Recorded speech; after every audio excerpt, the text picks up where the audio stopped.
Good evening, this is GCN English News Edition, and you're watching with me, Ning Hoi Kim Pong Sai. First, the headlines.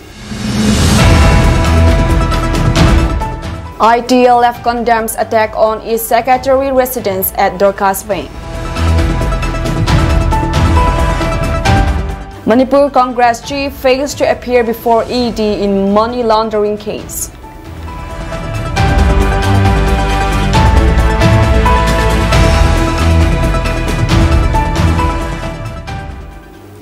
The Indigenous Tribal Leaders Forum ITLF has strongly condemned the attack on their secretary's house in Dorcas Wing, New Lamka, which occurred last night at around 10:30 p.m. According to ITLF, their leaders have received multiple threats following the October 5, 2024 Zo United meeting. An ITLF spokesperson stated, "We denounce this heinous act, which aims to undermine our progress in the conflict. Such violence not only targets individuals, but also jeopardizes communities seeking justice and peace." The ITLF emphasized that this incident is part of a larger pattern of attacks against their leaders, noting that they have long advocated for the rights and causes of the Kuki-Zo communities. The spokesperson urged authorities to take immediate action to investigate, ensure safety, and hold perpetrators accountable. Furthermore, the ITLF called upon community leaders, church leaders, civil society, and government institutions to collaborate in promoting peace and de-escalating tensions. They emphasized that everyone deserves to feel safe, regardless of their affiliations. The spokesperson concluded that we stand in solidarity with our secretary and all leaders working tirelessly for our movement. We urge citizens to reject violence in all its forms.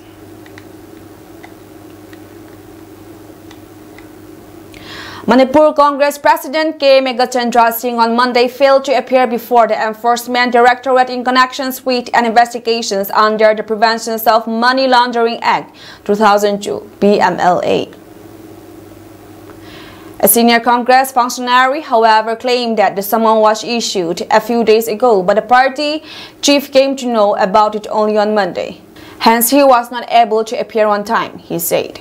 The summons issued on October 3rd by Assistant Director Amit Kumar stated that Megachandra in-person attendance was essential on October 7 for providing evidence and producing relevant records. The notice warned that failing to comply could lead to penal proceedings under the PMLA. In response to his absence, Congress leader Jairam Ramesh took to X to criticize the summons, claiming that Megachandra has been a vocal opponent of PM Narendra Modi, Home Minister Amit Shah, and Manipur Chief Minister Biren Singh. K. Megachandra Singh, MLA and President of Manipur Pradesh Congress Committee, has been speaking out fearlessly and aggressively against the non-biological PM, the Union Home Minister, the Chief Minister of Manipur, and the BJP, exposing the manner in which they have destroyed Manipur since May 2023. Ramesh said. Today he has received summons from the ED. This is nothing but the politics of vendetta, vengeance, harassment, and revenge. This action is to cover up the union's government's colossal failures in the state, reflected in Narendra Modi's refusal to visit the state since it blew up 70 months back. Those who are afraid to intimidate allies INC India will never be silenced, he added. Manipur Congress spokesperson M. Bhupendra Mehta voiced similar sentiments on X, asserting that our INC Manipur PCC President Megachandra can't be silenced for speaking the truth, and for the people of Manipur by the Modi government and its agencies. We will fight it legally in court.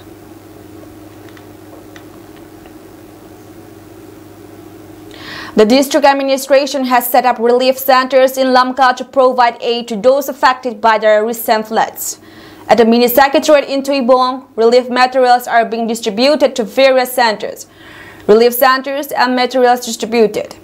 Tuibong SGO Relief Center, 47 centers, 7,161 beneficiaries. Rice, 396 bags. Dal, 81.30 bags. Butter, 31.30 bags. Potatoes, 20.15 bags.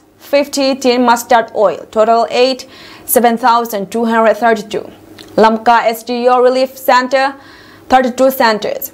5,613 beneficiaries, rice 308.50 bags, dal 63.90 bags, mutton 24.70 bags, potatoes 15.99 bags. 39.50 tin mustard oil, total 8, 5,669. Saikot SDO Relief Center, 7 centers.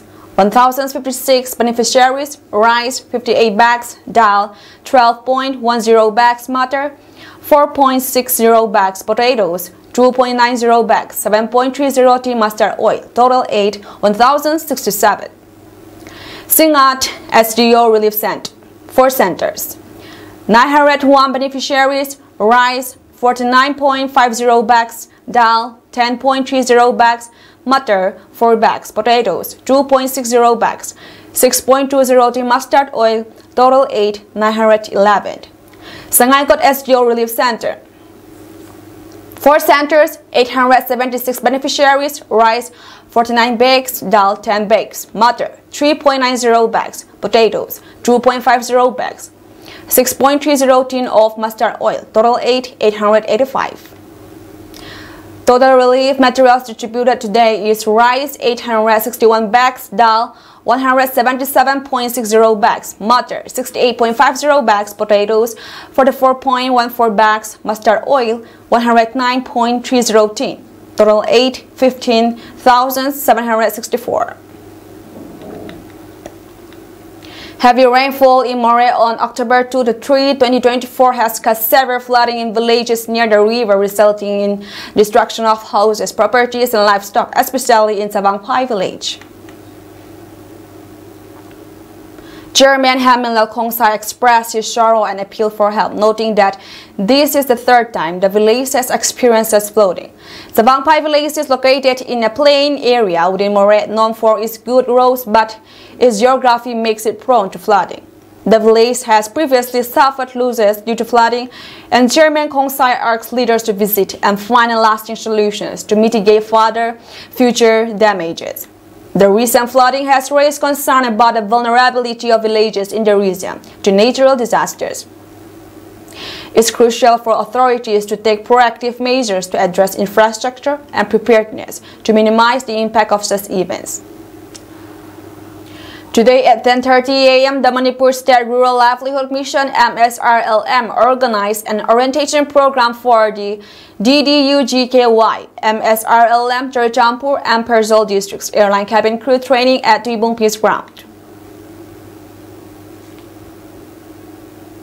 Program Coordinator Esther Halkip addressed the gathering consisting of trainees and their parents. She emphasized the significance of this training, which will enable participants to secure employment in the airline industry.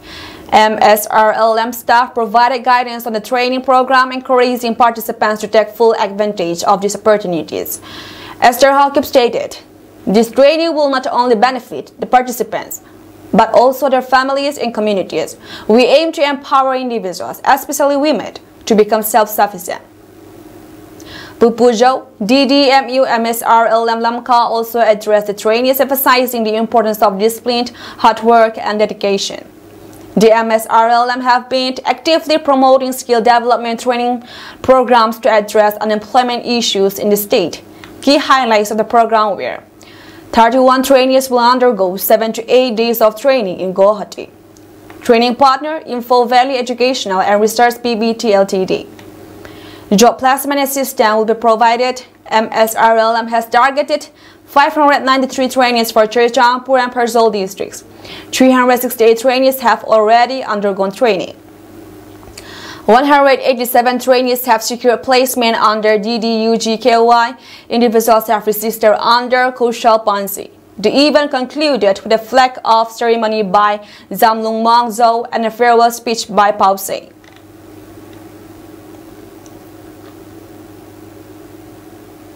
Today at 1:30 p.m., Churachandpur Autonomous College hosted the Entrepreneurship Awareness Program under the Entrepreneurship Development Program (EDP), marking the conclusions of the 3rd training batch. The program was organized by the Indian Institute of Entrepreneurship IIE, Guwahati, and sponsored by the Northeastern Council, Shillong. Key dignitaries present in the program includes Dr. Ruth Leldinter, Assistant Professor and Mentor Teacher, Assistant Teacher and Mentor Teacher.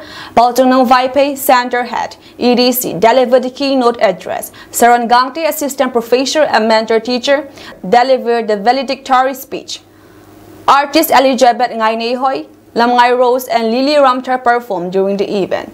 This entrepreneurship developed course has trained 30 individuals, with 20 participants in the first 2 batches and 10 in the current batch.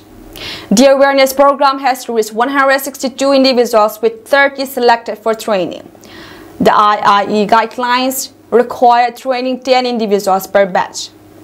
Course curriculum includes entrepreneurship theory, practical business model idea, market analysis, financial projection. Practical training was conducted at local business firms, Kokon Roofing Industry, and Jerusalem Clinic. The training aims to equip participants with entrepreneurship skills and business knowledge. Successful trainees will be incubated at Incubation Center with 100 individuals selected from the Northeast region. The top 50 performers will receive funding support of Rs 5 lakh each. IIE will provide certificates to trainees and support business setup with project funding assured. Baltunong Vaipe Center Head emphasized the importance of entrepreneurship development in the region.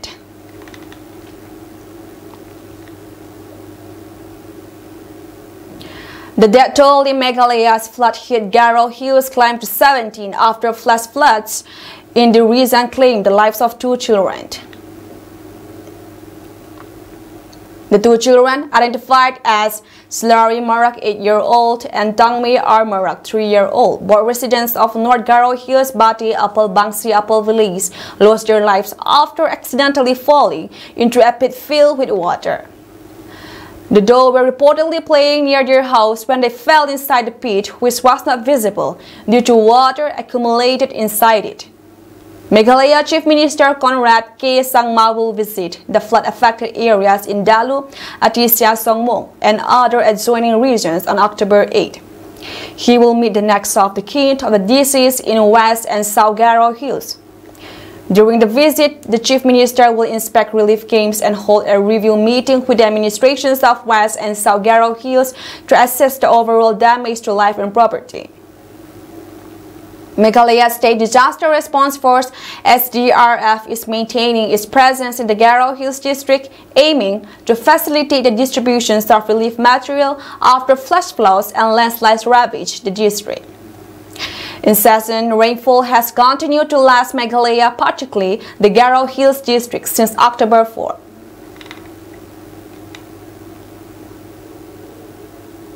The Mizo Students Union, MSU, has found itself at the center of controversy as police have filed charges related to an alleged abductions and extortions involving workers from MS Satnam Global Infra Project Ltd. The situation has escalated after MSU President Samuel Zoram-Tempuya sent a letter to Home Minister K. Sabdanga demanding action against Aizol's Superintendent of Police Rahul Awal, who reportedly led the police team that entered the MSU office. The MSU's predicament stems from accusations that Zoram-Tempuya and several members of the union unlawfully detained a worker from Satnam Global Infra Projects Ltd. during sponsorship discussions for the MSU's upcoming General Conference scheduled for November 28 to 29, 2024. Allegations surfaced on September 19, 2024, claiming that Zoram-Tempuya forcefully brought the worker to the MSU office around 9:30 a.m. where he was held along with other two colleagues who came to inquire about his status. Reports indicated MSU members demanded Rs 2 lakh from the detained workers, threatening them with physical harm if their demands were not met. The trial was reportedly held for 7 hours, during which they alleged that MSU members were intoxicated and wielded sticks as a means of intimidation. In light of these allegations, police have registered charges against MSU under various sections of the Indian Penal Code, including kidnapping, attempted robbery, and wrongful confinement. This marks a significant legal challenge for the student body, as sources reveal that although similar incidents have been reported in the past, this is the first time a formal criminal case has been lodged against them.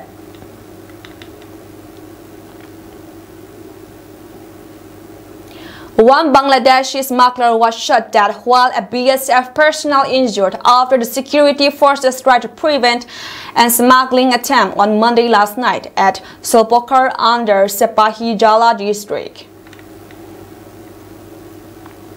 BSF official told India Today NE that yesterday at about 1,800 hours, a large group of Bangladeshi miscreants armed with sharp-edged weapons attempted smuggling of contraband in the area of border outpost Solpokar, Sepai Jala district of Tripura. One alert BSF troops challenged the Bangladeshi miscreants, they dared and further assaulted and also tried to snatch the rifle of one BSF Jawan. In the ensuing scuffle, one round of pump-action gun was fired by the BSF party to deter the miscreants. But Bangladeshi miscreants continued with their assault and also inflicted a deep cut with da on one of the Jawan. To save themselves from the assaulting Bangladeshi miscreants, 2 rounds were fired in self-defense. This led to the fleeing of Bangladeshi miscreants back to Bangladesh. Later, when the area was searched, the body of one miscreant was found about 30 meters inside the Indian territory, he said.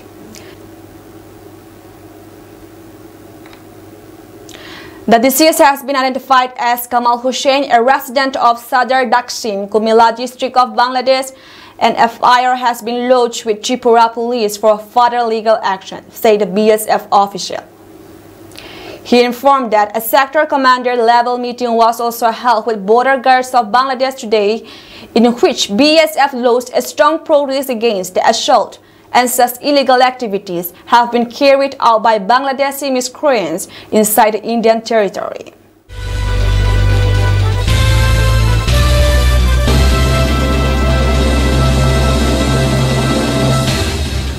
Rashtriya Janata Dal RJD leader Tejaswi Yadav was on Monday accused of stealing items, including tapes, while vacating the Deputy Chief Minister officer residence in Bihar's Patna.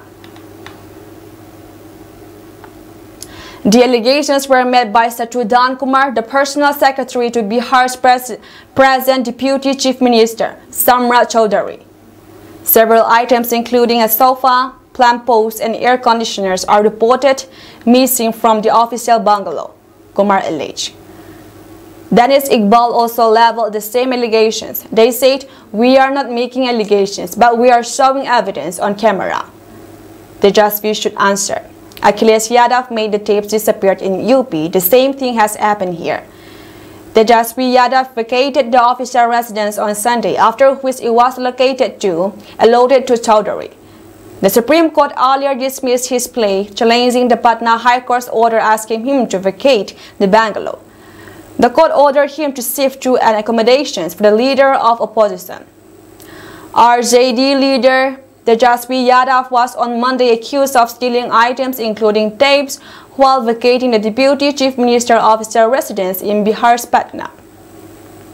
The allegations were made by Shatrughan Kumar, the personal secretary to Bihar's present Deputy Chief Minister, Samrat Chaudhary. Several items, including a sofa, plant pots, and air conditioners, are reported missing from the official bungalow, Kumar alleged. Dennis Iqbal also leveled the same allegations. They said, "We are not making allegations, but we are showing evidence on camera. Tejasvi should answer." Akhilesh Yadav made the tape disappear in UP. The same thing has happened here. Tejasvi Yadav vacated the officer residence on Sunday, after which it was allotted to Chaudhary. The Supreme Court earlier dismissed his plea, challenging the Patna High Court's order asking him to vacate the bungalow. The court ordered him to sift through an accommodations for the leader of the opposition.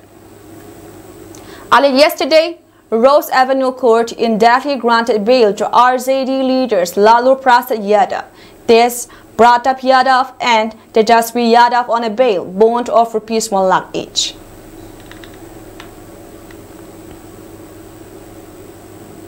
A few members of the erstwhile Mewar royal family, including BJP MP and MLA, have objected to President Draupadi Murmu's recent visit to City Palace in Udaipur, stating that she should have desisted from the visit as it is under litigation. On October 3rd, President Murmu attended the 32 convocations of Mohanlal Sokadia University, Udaipur.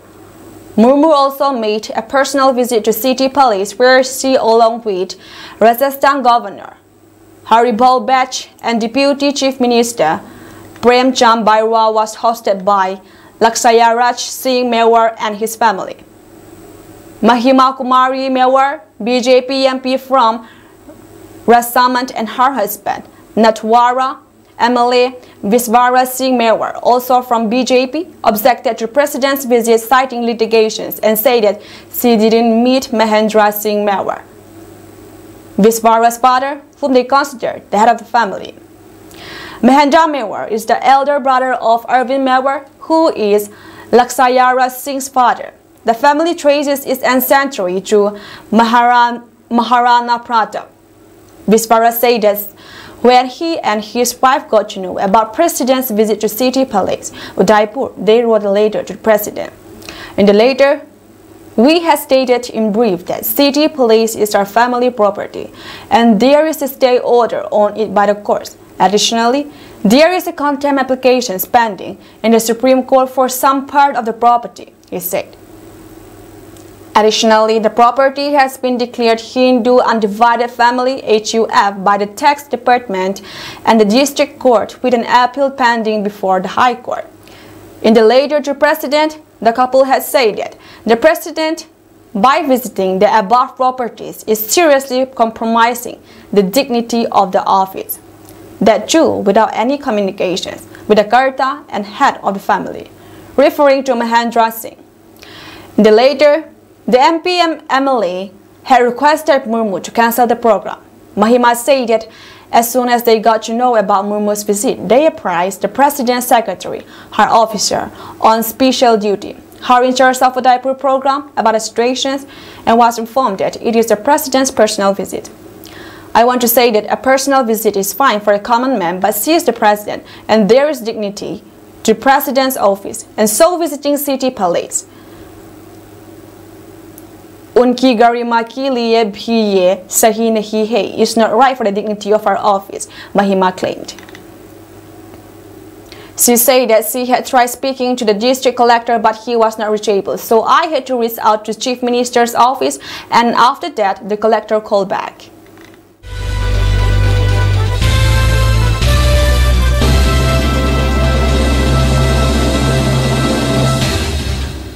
The Israel Defense Forces on Tuesday claimed the killing of Suhail Hussein Husseini, the head of the logistic unit for Hezbollah, during airstrikes in the Beirut area on Monday.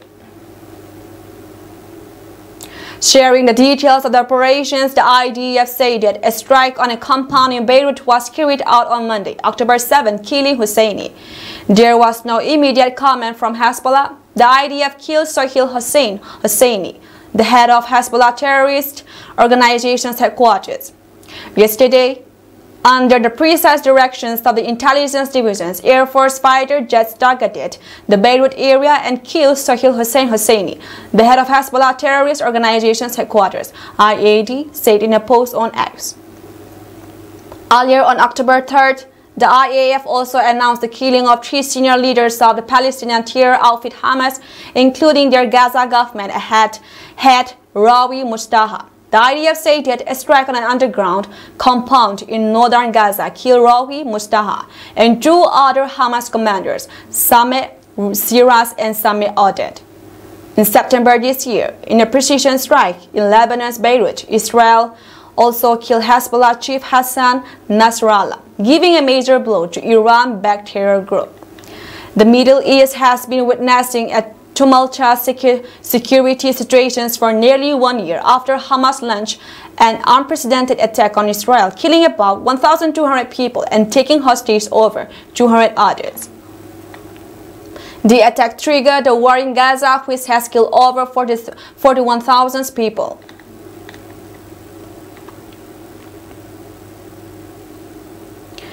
A girl was arrested on Sunday in Pakistan's Sindh province after 13 members of her family died due to mixing of poison in their food as they were not ready to let her marry according to her choice, police said. The death took place on August 19 in Haibat Khan Brohi village near Kharpur. The girl got angry after her family did not allow her to marry the boy of her choice. She then conspired with her boyfriend to poison the family members, including her parents. All of the 13 members fell ill after having their food and were rushed to hospital, where all of them died. When a postmortem was done, it emerged that these people had died from poisonous food, senior police officer said.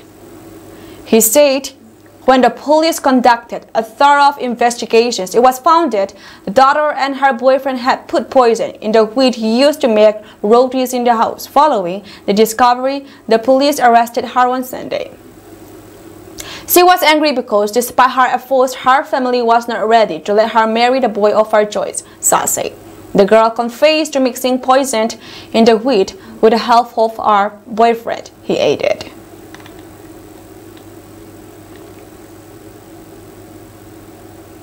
Israel on October 7 marked the first anniversary of the deathless Hamas attack that triggered a war and risked igniting a far-wider conflict in the Middle East. Gatherings and protests in Jerusalem and Israel's south began around 6:29 a.m. the hour when Hamas-led militants launched rockets into Israel at the start of October 7 attack last year. We will remember always who kidnapped, who murdered, who raped, who slaughtered. At the same time, we have also seen extraordinary fortitude. We have a wonderful people, and on this day, we strengthen it and call for unity, said President presided over the memorial ceremony, which began with the last track that was played at the party a year ago. Reuters reported. Security forces were on high alert across the country on Monday, the military and police said, anticipating possible Palestinian attacks planned for the anniversary. At least 2 people were injured in Israel after Hamas said it launched rockets from Gaza today morning. Israel's military said 9 projectiles were launched from southern Gaza into Israel, CNN reported. At least 5 people were injured in Haifa Sunday following a Hezbollah rocket attack, which appeared to mark the first time the militant group struck the northern Israeli city during this conflict. The IDF said it has spotted 5 projectiles heading toward the city and tried to intercept them, but several landed, the report added. Israel Prime Minister said that his country faces war on 7 fronts, naming Iran and its proxies, including Hezbollah and Hamas. The Israel-Hamas war has seen over 40,000 people dead amid a spillover of the conflict to a wider region. Israel armed forces said it had encircled Jabalia in northern Gaza and launched a new ground operations after seeing signs of Hamas rebuilding there. Israel has pounded Beirut in recent days with some of the most intense bombing of its war against Hezbollah, which has killed more than 1,400 in Lebanon. The Israeli military on September 28 announced that they had killed Hassan Nasrallah, the leader of Hezbollah militant group, in a strike in Beirut. Hassan Nasrallah will no longer be able to terrorize the world, the Israeli military said in a post on X. Israeli authorities asserted their military campaign is necessary to protect northern Israeli communities under constant Hezbollah rocket fire. Hezbollah has responded with retaliatory strikes, including missile attacks on military sites near Haifa. The region and the world are bracing for an expected Israeli retaliations against Iran, which last week fired over 200 missiles and rockets towards Tel Aviv and other cities. Israel is closely coordinating with the United States as it prepares to strike back at Iran, but will make its own independent decisions about how to retaliate. Israeli Defense Minister Yoav Gallant told CNN. On October 7, 2023, Hamas launched the largest ever terrorist attack on Israeli soil.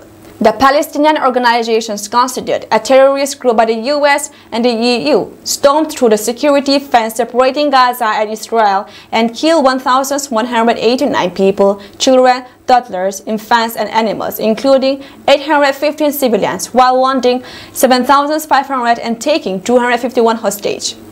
They used drones armed with explosives to neutralize Israeli watchtowers along with Israeli military equipment and telecommunications infrastructure. Hamas also used motorboats to reach Israel by sea and motorized paragliders to infiltrate by air.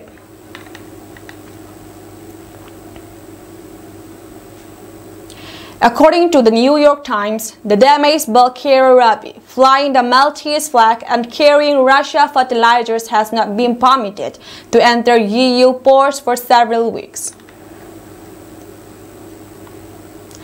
There is concern that thousands of tons of ammonium nitrate might explode. Journalists have determined that on August 22, the bulk carrier Rabi left the port in Kandalaksa in Russia's Murmansk region. It was meant to deliver 20,000 tons of ammonium nitrate to Africa. However, shortly after departing, the ship ran aground, causing damage to the hull and propeller, among other things. The situation forced the ship's captain to embark on a voyage along the coast of Nordic countries in search of assistance. Norway allowed the damaged ship to enter the port of Tromsø, where it stayed from September 1 to 4. In Norway, the ship underwent inspection and minor repairs were carried out. Inspectors found that the damage did not affect the cargo and the fertilizers posed no threat. Nevertheless, they directed the ship to another locations for repairs. At the same time, inspectors insisted that the Rabi bulk carrier be accompanied by a tugboat. The crew planned to sail to Baltic Sea for repairs, which were supposed to take place in Lithuania. However, Prime Minister Ingrida Simonite stated that the bulk carrier would not be allowed into the port. The Maltese authorities also refused to allow the ship to dock, even though it sails under the Maltese flag and is owned by a company registered in that country. The authorities decided that the ammonium nitrate must be removed from the ship's deck before it could enter a port. The bulk carrier then sailed back to north towards the United Kingdom. When the ship approached the islands, the former Lithuanian ambassador to the UK wrote in a column for a European advisory group that the ship was a floating megabomb. In relation to this, Bazarunas warned against possible Russian sabotage. Unfortunately, due to media speculations that has surrounded this vessel, port terminals in the UK are reticent to take the vessel in, stated Serenity Shipping, a company based in the Emirates that operates the ship. The NYT notes that Europe fears a recurrence of the incident that occurred in the port of Beirut, where on August 4, 2020, 2,750 tons of ammonium nitrate exploded. The explosion occurred due to welding works in the warehouse where the ammonium nitrate was stored. As a consequence, 280 people died, another 7,000 were injured, and about 3 lakh were left homeless.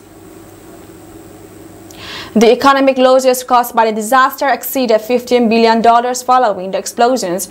Protests erupted in the country, which led to resignations of the Lebanese government.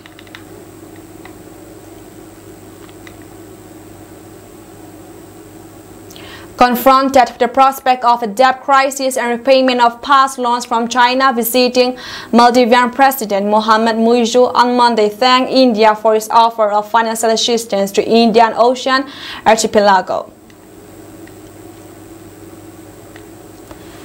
The two countries also agreed to discuss a bilateral free trade agreement, FTA.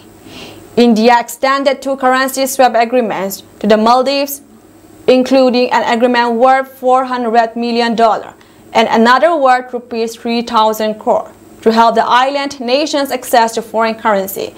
The two countries also adopted a comprehensive economic and maritime security partnership which had added a strategic dimension to bilateral ties. Prime Minister Narendra Modi said that after his talks with a visiting leader. Modi and Muizzu launched the RuPay card in the Maldives virtually inaugurated the new runway at the Henimado International Airport and agreed to further strengthen bilateral relations that had hit a rocky patch last year. In the future, we will work to connect India and the Maldives through the unified payments interface as well, Modi said. The island nation's debt is estimated at 110% of its gross domestic product. Earlier this year, India had come to assistance of the Maldives by agreeing to roll over the treasury bills subscribed by State Bank of India, amounting to $100 million in May and September for a further period of 1 year. I am thankful to Indian government for providing support in the form of rupees 3,000 crore in addition to $400 million bilateral currency swap agreement, which will be instrumental in addressing the foreign exchange forex issues we are facing right now, Mujur said after wide-ranging talks with Modi at Hyderabad House here.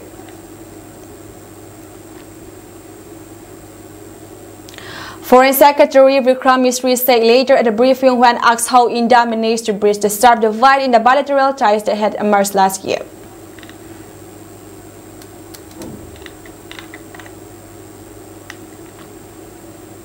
The 2024 Nobel Prize in Physics has been awarded to John J. Hopfield and Geoffrey E. Hinton for foundational discoveries and inventions that enable machine learning with artificial neural networks. The Royal Swedish Academy of Science announced on Thursday, October 8, 2024, this year's two Nobel laureates in physics have used tools from physics to develop methods that are the foundations of today's powerful machine learning, the Academy's media statement said. John J. Hopfield, professor at Princeton University, invented a network that used a method for saving and recreating patterns. The Hopfield network utilizes physics that describes a material characteristic due to its atomic spin, a property that makes each atom a tiny magnet. When the Hopfield network is fed a distorted or incomplete image, it methodically works through the nodes and updates their values so that a network's energy falls. The network does work stepwise to find the safe image that is most like the imperfect one it was fed with.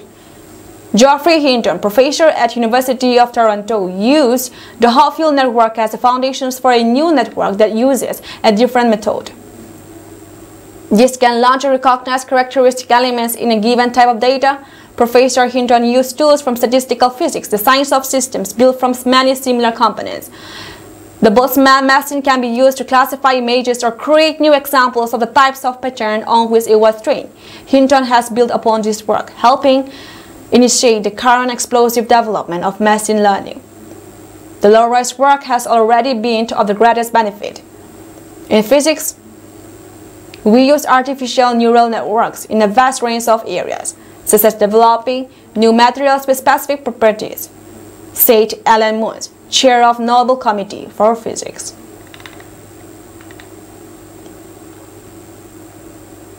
That's all from us tonight, and we thank you for joining our program.